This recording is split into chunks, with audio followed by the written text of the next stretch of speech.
Greetings.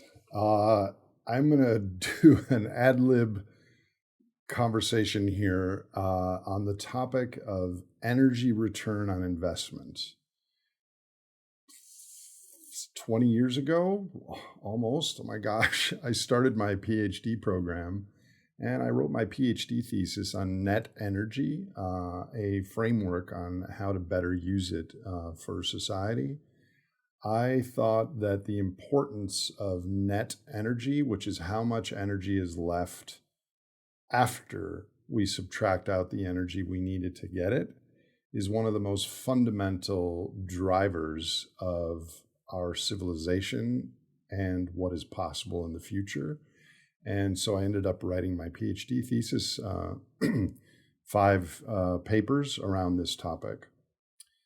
In the intervening years, I have discovered that EROI, or energy return on investment, not only has been unable to solve and inform policymakers, but has also become kind of a constructivist tool to, depending on the boundaries that people use, give some ideological response. Renewables are the best, or fossil fuels are super powerful. And we really haven't advanced too much in the last 20 years on biophysical analysis using net energy analysis to inform our future. So right now, I'd like to just explain what EROI is, what some of the nuances are, and why it's important in kind of a whirlwind presentation that I haven't prepared for, but it has to be done in the next half hour because I have a podcast.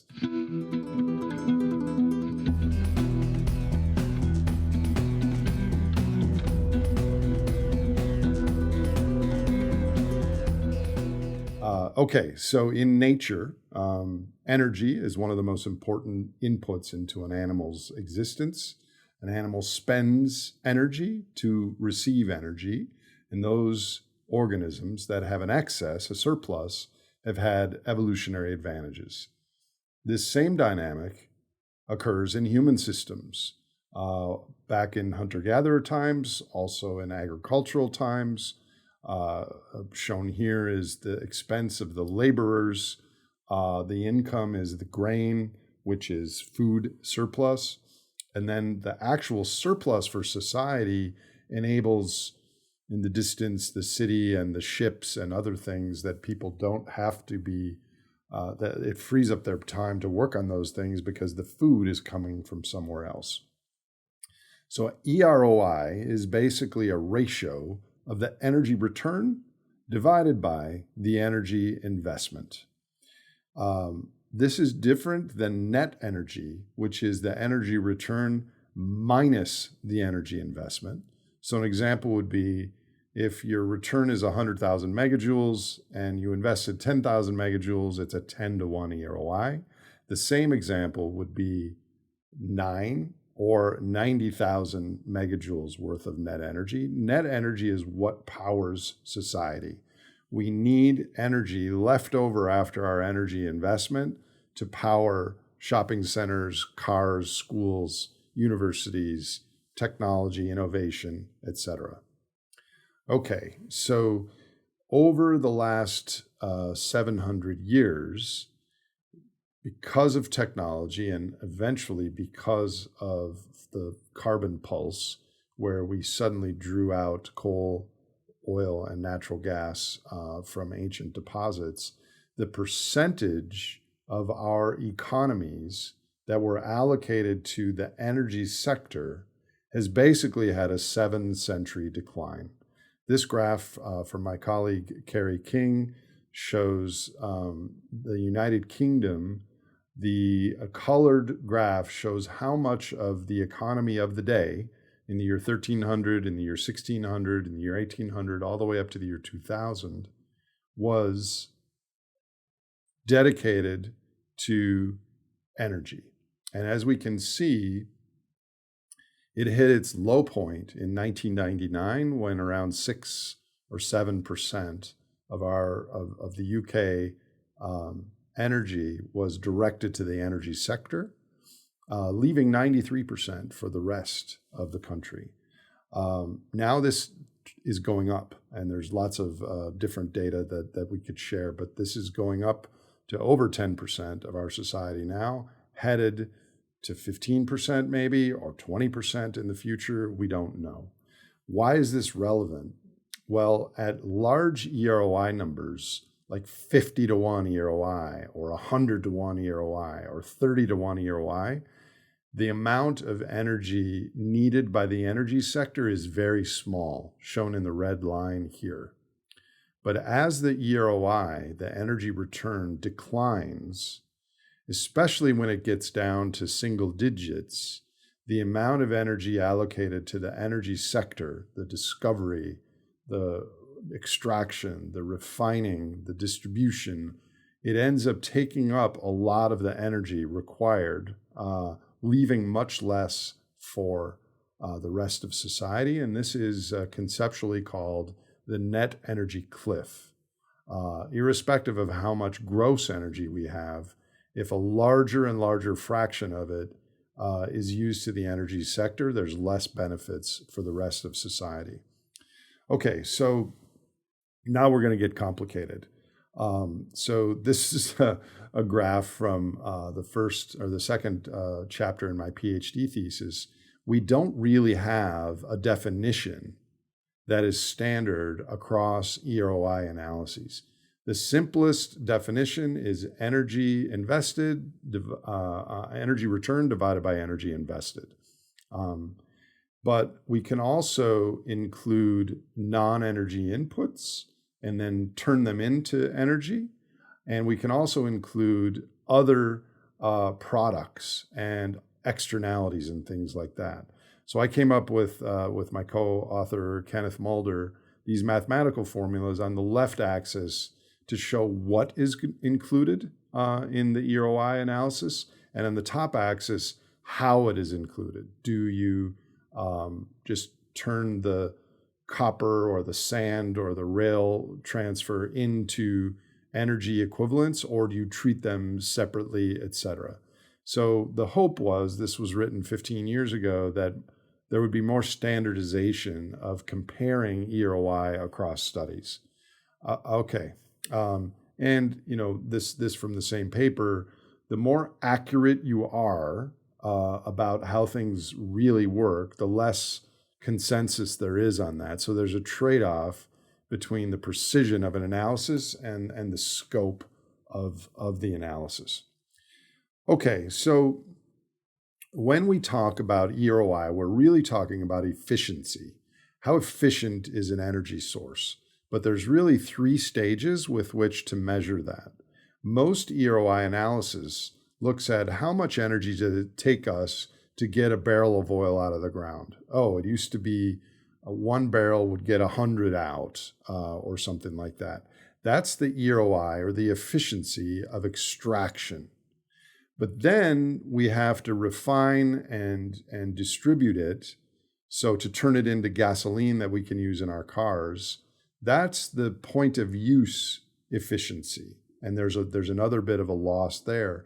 It takes about 1 barrel of oil, or rather it takes 1/10 of a barrel of oil to turn the rest of the barrel of oil into useful products. So there's a 10% loss there. Here's where renewables get a boost, because when we generate electricity, there's no waste. The electricity is 100% going to the electric motor in like a Tesla. So there's all kinds of boundaries here. And then ultimately, and this is not included in any EROI analysis to my knowledge, is what do humans do once they've already gotten it at the point of use? So if you choose to drive a big gas-guzzling car by yourself, you're not really using that energy too efficiently relative to carpooling a smaller car, etc. So a lot of our cultural decisions, I'm sitting in a 10-room office building right now. I'm the only one here. Lizzie is off and Leslie's camping. and there's no one else here, yet the air conditioning is on, for instance. So that's a use of energy. By the way, on another issue that I want to point out is there is an energy quality issue, and much of fossil hydrocarbons are potential energy. They're stored energy that they sit there and you can burn them if you need to, and if you don't want to, they'll still sit there. That is in contrast to kinetic energy, which is energy that's in motion, electrons that are moving, and you have to use them now or they will be dissipated. So that's another quality argument. If you have the human demand and the infrastructure and the devices to use electrical energy right then, it's a much higher quality energy source. But if you don't, then you have to store it or curtail it, etc. This is horribly, horribly complicated, and it's about to get more complicated. It also depends how you determine the chaining of a process. I mentioned the 10-to-1 EROI of gasoline. So here's a new paper by some friends of mine, and they point out that even if crude oil was measured to have an EROI of 1,000 or more at the point of extraction, the corresponding EROI at the point of use would have a maximum EROI of 8.7.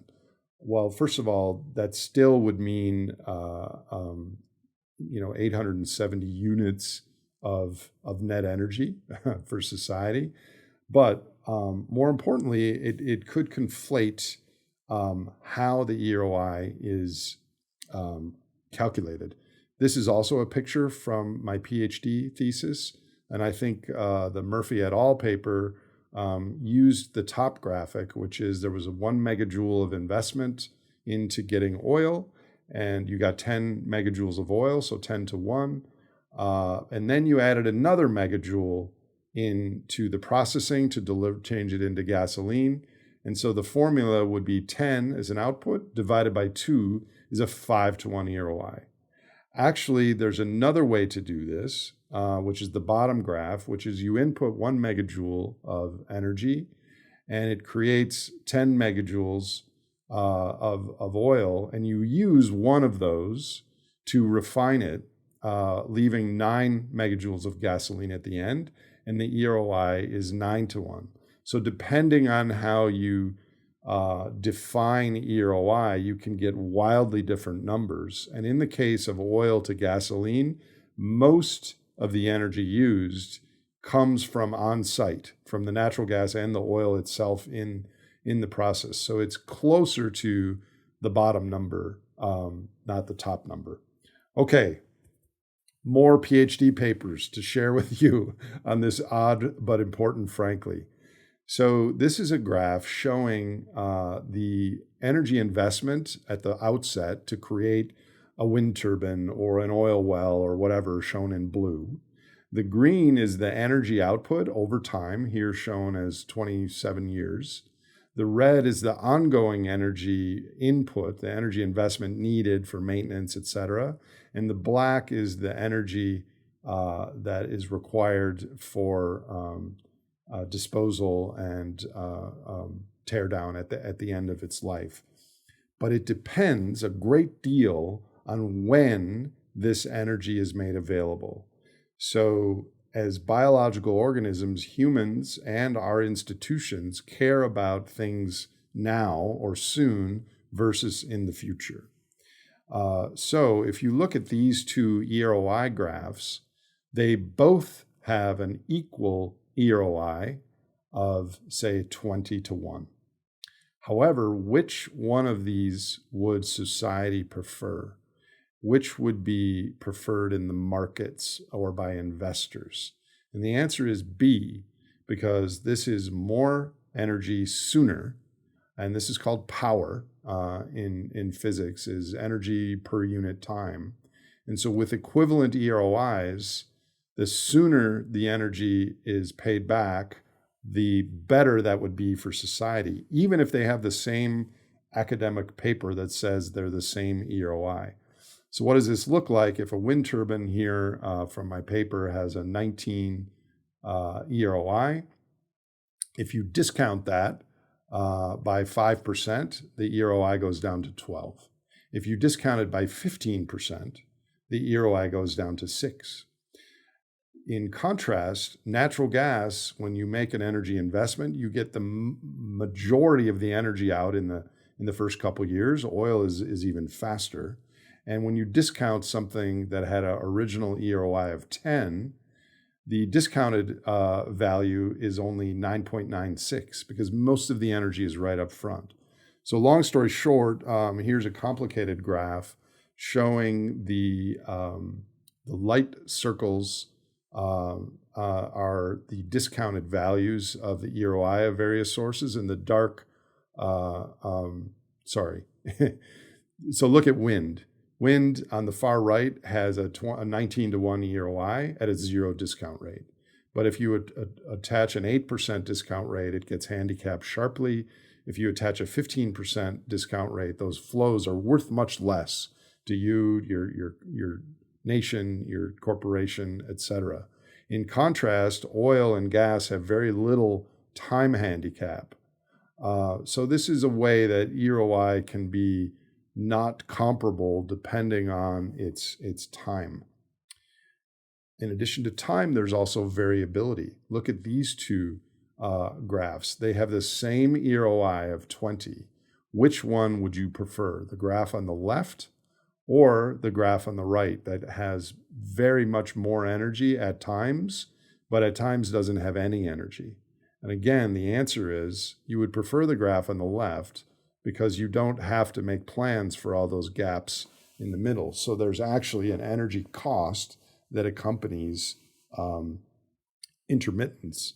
And this was from another one of my PhD papers. The dotted line shows the human demand. This happened to be in Denmark.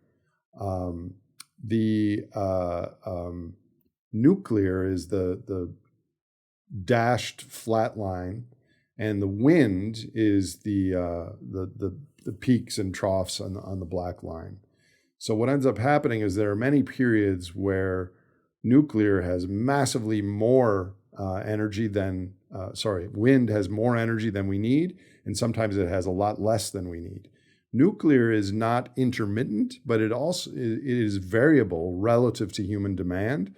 So what offsets these? Natural gas, which can be turned on at a moment's notice to smooth out these peaks and valleys. This is what Europe is going to be dealing with in the coming years, is they either need to massively scale batteries or hydroelectric storage or have natural gas, LNG, or somehow make peace with Russia and rebuild pipelines, which I don't know how likely that is. So the intermittence and variability of EROI is also important. Another way of looking at this is here's another way of looking at the energy investment, and return. But what we forget is the huge amount of energy that goes into society and the existing grid. Can you imagine all of the fixed EROI that was spent in the past to build our complicated infrastructure?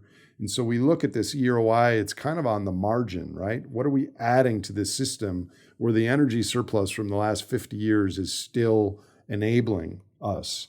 So the real story is something like this, where there's this existing energy surplus, largely powered by the carbon pulse in society, that enables all these additional technologies that we add to the grid. And if we're honest, it's ginormous, this subsidy that's added to the rest. So there have been very few papers that look at what I think is the most important thing, is we tend to look at the marginal cost of adding a solar panel or adding a nuclear plant static, and what is the EROI of that? What really matters is the EROI of the whole system. And my colleagues, Carlos and Inigo Capellan Perez from Valladolid, Spain, have created a paper like that shows that the the EROI of the system for the world has declined from 16 down to 11 or so.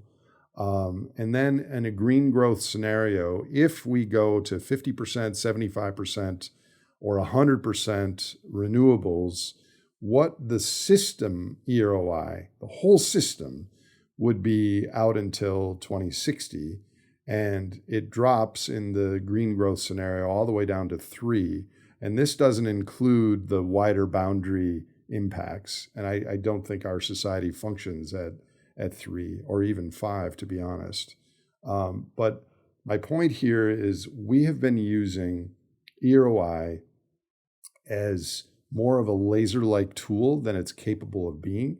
Net energy is super important, but EROI is more of a conceptual guide than a way to make decisions about technologies. So getting back to this paper, furthermore, as the quality of oil, gas, and coal continue to decline in the future, the energy cost of the associated process chains will increase, further reducing the EROIs. Probably true. On the other hand, as the technologies used to harness renewable energy improve, the corresponding EROIs will continue to increase in the future. I don't see this as being true. Already in the last 2 years, wind turbine prices are up 30% because of supply chains, because energy, oil is going up, and oil is the fundamental driver of the global economy now.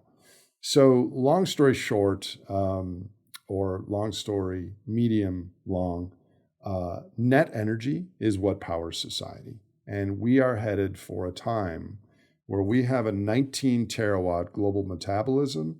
Let's call it, we roughly have a 10-to-1 system EROI, which means we have 1.9 of those terawatts are fueling the system, constantly getting the metabolism going. As we grow the gross energy, as 19 terawatts maybe goes to 20 or 20 and a half or 21, we're going to be growing the energy input more. And that is what I call the direction of the Mordor economy, where a larger and larger percentage of our energy gets allocated to the energy and materials sector. And I guess I did this post because I've read some papers that take an ideological view, trying to support a future that is politically driven, that isn't grounded in the biophysical reality.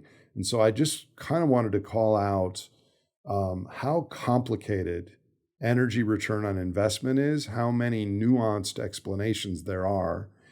And ultimately, the takeaway for me is, as society continues to kick cans, continues to add gross energy while the net energy stays flat or declines,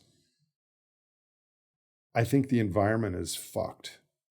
And it leaves me with much sadness that the superorganism, now enabled and empowered by AI and more debt and more things, there's not going to be much left of nature unless we have a change in consciousness and some more energy awareness, that we can have systemic analysis of how all this fits together, the energy system, the climate environmental system, the human behavior system.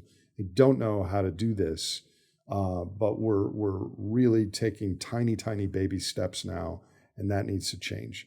Sorry for the long rant.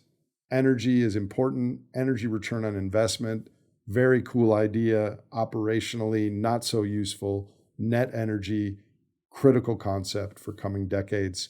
I'll talk to you next week. Thank you.